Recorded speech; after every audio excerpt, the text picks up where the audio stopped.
സർവീസിൽ നിന്നും വിരമിക്കുന്ന മൂകാംബിക ദേവസ്വം മേൽശാന്തി MK സുനിലിന് യാത്രയയപ്പ് നൽകി.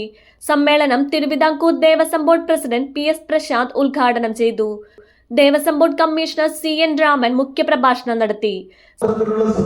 കഴിഞ്ഞ കാലഘട്ടങ്ങളിൽ നടത്തിയ കാര്യങ്ങൾ, സൊസൈറ്റിയുടെ പ്രവർത്തനങ്ങൾ, ഓഡിറ്റുകൾ, അതേപോലെ തന്നെ ഈ ക്ഷേത്രത്തിൽ ശാന്തിയോടുകൂടി സമാധാനത്തോടുകൂടി ജോലി ചെയ്ത ആളുകൾ ഈ ക്ഷേത്രത്തിൽ മാത്രമല്ല വടക്കംപറവൂർ ഗ്രൂപ്പിലെ എല്ലാ ക്ഷേത്രങ്ങളിലും ഏകദേശം അദ്ദേഹം ജോലി നോക്കിയിരുന്നു.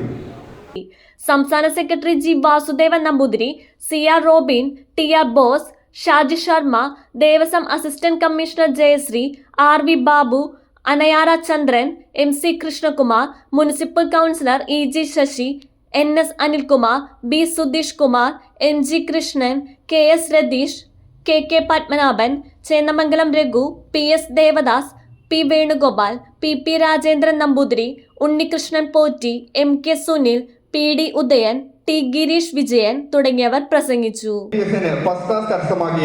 അശ്വതി ബാബു,